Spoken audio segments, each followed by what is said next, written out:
Alright YouTube, this is a little more serious and down to earth than the previous video on the topic of Joanne Rivers' little joke. It's a 4th of July message that I wanted to get out to people because I think a lot of times when people celebrate the 4th or any other national holiday, their sense of patriotism then takes over. You get people in this same sort of dichotomy that is exposed every time there's an election, where the majority of people sort of rally behind either the ins or outs of government. The Democratic and Republican Party have been these two sides for some time now, over a century.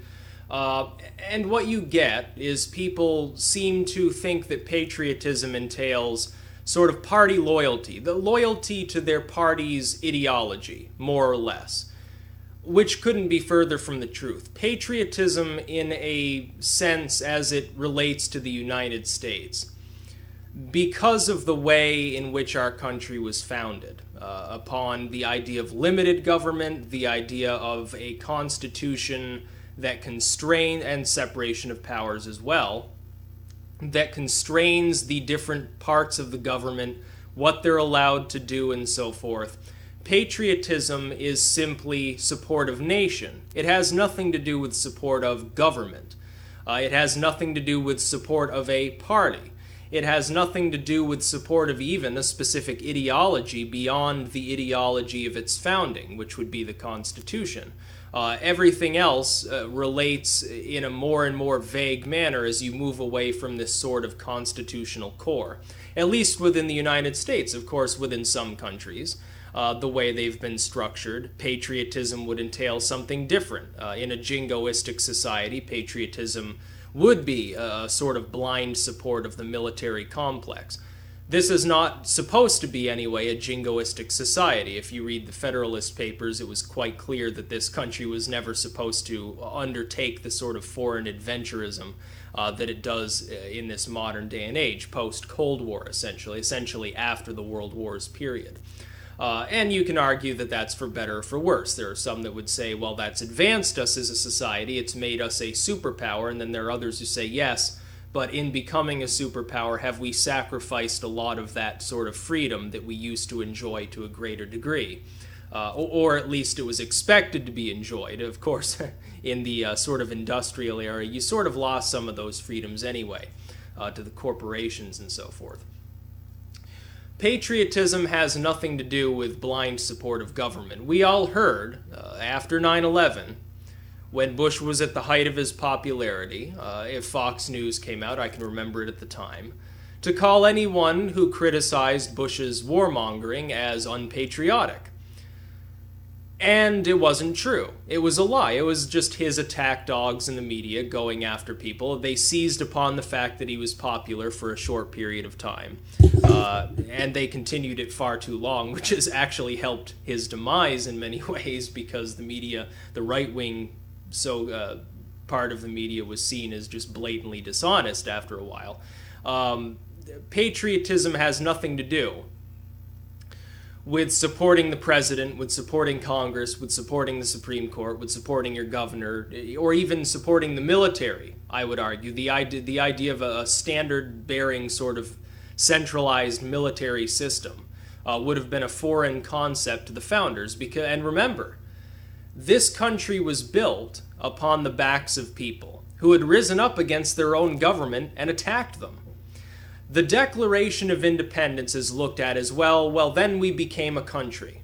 But it's not true. That's a lie. We became a country upon the culmination, the end of that war period. I would say, further than that, also the War of 1812, when the British could easily, had things gone differently, reconquered their colony. Or their group of colonies, which had marginally expanded by that point. Up until that point, the United States couldn't claim itself as a country beyond rhetoric because it didn't have the capability of defending itself. Only through the winning of the Revolutionary War, essentially the British realizing that it was fruitless to keep supplying people across the entire Atlantic Ocean, actually created this country. Until then, a declaration made no difference because the British, who reigned over the area didn't care if they declared independence.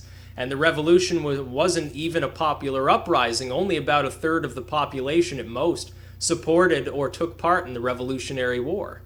Another third were squarely on the side of the British. In a way, New England, up here where I am, was actually quite a bit more British friendly, with the exception of the state I happen to be in Vermont, which at the time had very little loyalty to the British because it didn't have any shipping industry. Those northern states that had heavy industry in the coastal areas tended to support the British because of trade.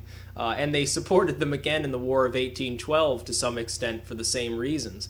Vermont, of course, does not have access to the ocean until, of course, the climate changes and Lake Champlain becomes sort of an Arctic Ocean inlet. But patriotism has nothing to do with support of the government. In fact, if the government is bad, it's patriotic to question it and even oppose it. That would be actual patriotism. You've got a bad government.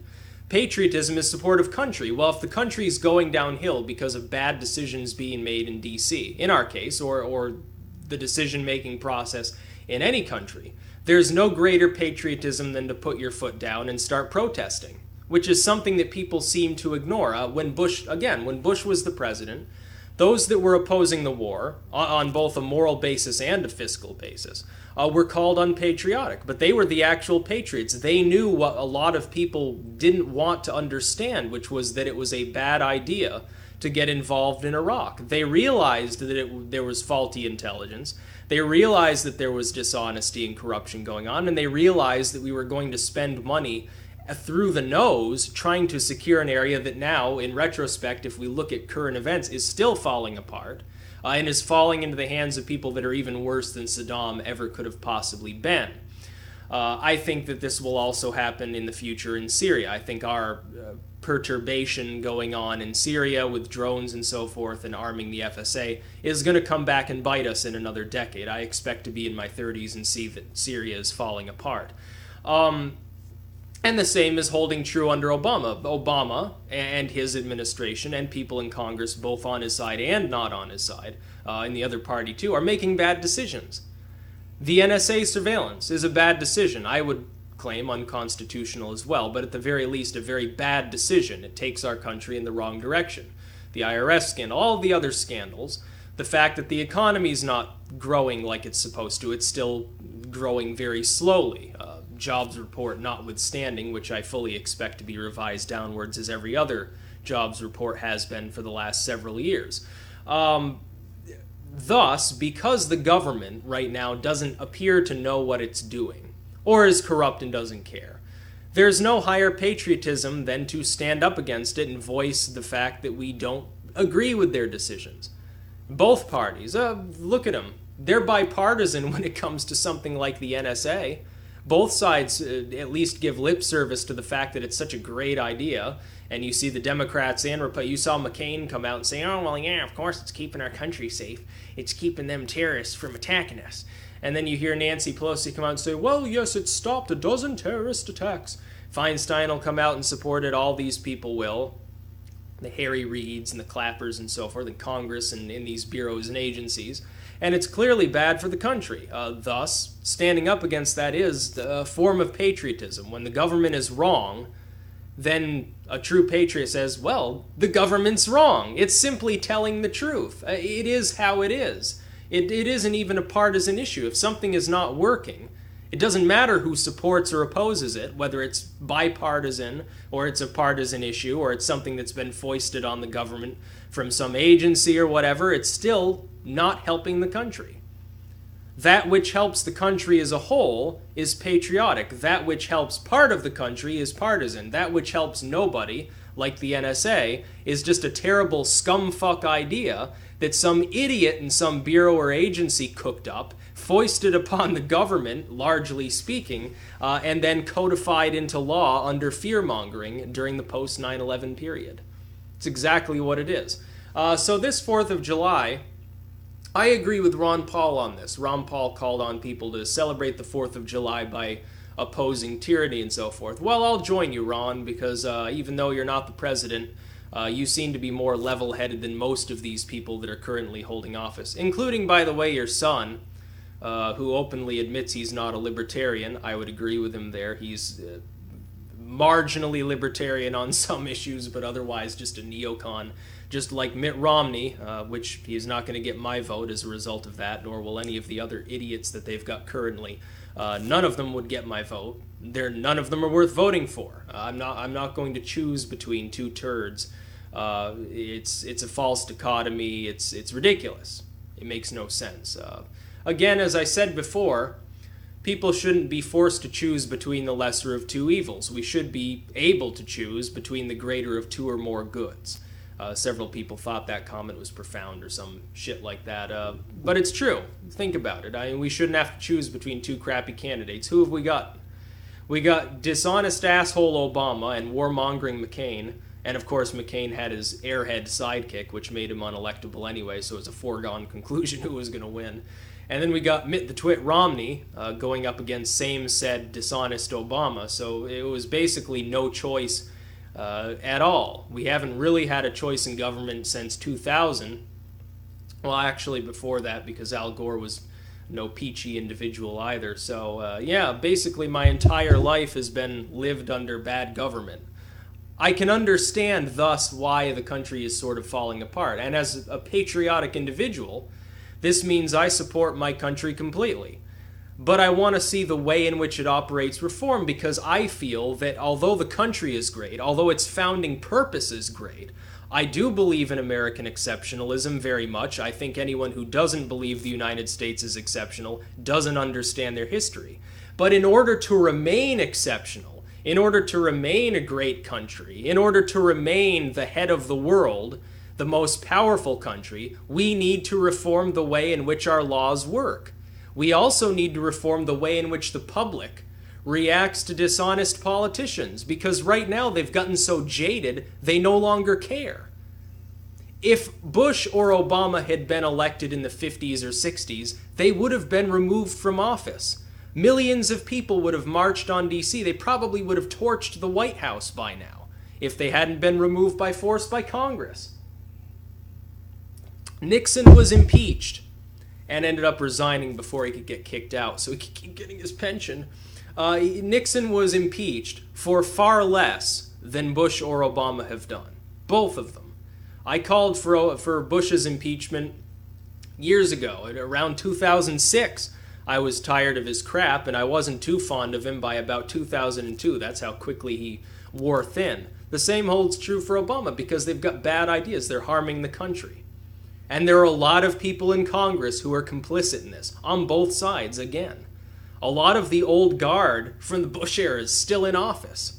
A lot of these people have been there so long, they kind of seem to have forgotten what it's like to be the average citizen. They're rich. They don't care if the economy goes south. They don't have to worry. Their business partners will take care of them. I think they're completely out of touch with the people. I've recommended this before.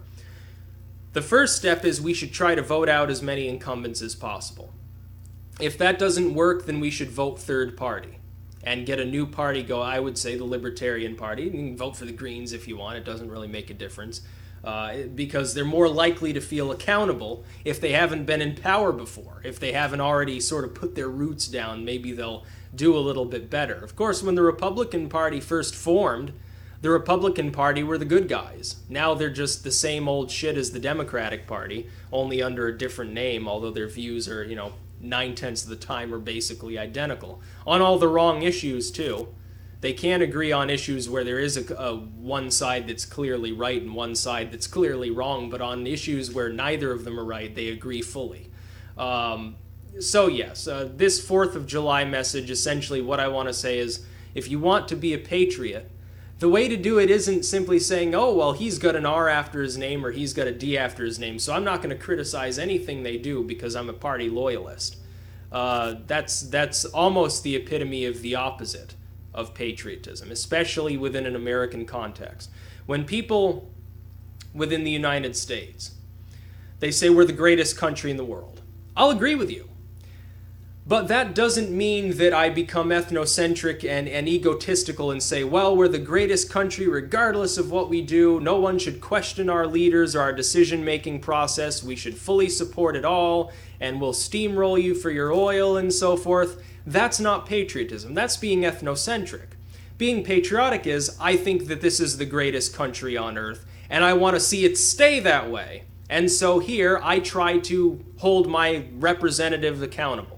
I try to hold the president when I see something wrong, when I see a scandal, when I see a politician lying, when I see that there's abuse of power, I call it out for what it is, regardless of what party they happen to be a member of. Because it ultimately doesn't matter. They're still a member of one of these two large, corrupt parties. And they both make great deals of mistakes, large numbers of them.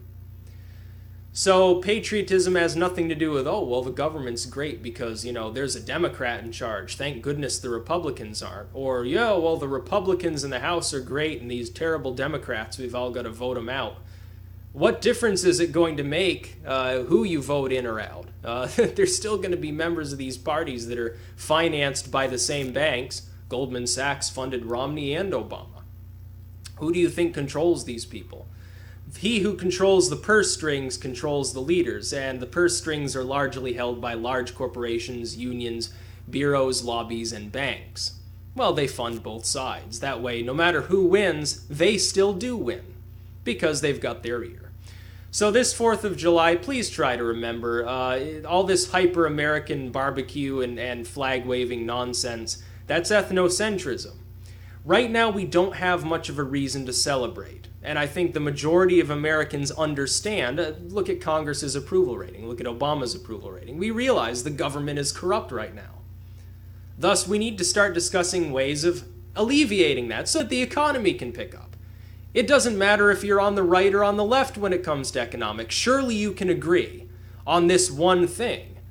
That regardless of what side's in power, if they are corrupt, it is ultimately not going to help the country, regardless of whether you agree with their fiscal views. Social views, it's the same thing. If you've got some tyrannical police state authoritarian in charge, it does not matter what their views are on wedge issues, because they're going to grind down the majority of the population either way. And if you're living in a totalitarian state, it doesn't matter if you're left or right. It doesn't matter if you're gay or straight or black or white. It doesn't matter if you're Native American or Asian. It doesn't matter if you're an immigrant or your family's been here for 300 years. It's still a totalitarian state, and life's still going to be terrible. And ultimately, the state will probably collapse, leading to civil war and leading to you getting raped and killed. That's why we try to reform the way the country operates. I don't think that the founders of the United States could have envisioned a time when patriotism would be defined as obeying the government, or as liking their policies, or as being a member of one party or the other. We were warned explicitly not to even bother forming political parties. Now that they've formed, at the very least, they need to be tempered, and people need to get past the sort of partisan bickering nonsense, which has never helped our country in the history of its existence, and never will. If the country comes first, if a person truly cares about the United States, then they don't fall prey to the partisan bickering. Or if they do, then upon hearing somebody explain, as I am attempting to right now, that it's not helpful to the country, they will say, he's right, or she's right, or they are right when they say this. It's not helping the country, it's hurting the country. You're not patriotic if you're doing that. It's just flushing us further down that toilet towards tyranny that people really don't want to be mired in tyrannical shit all the time. That's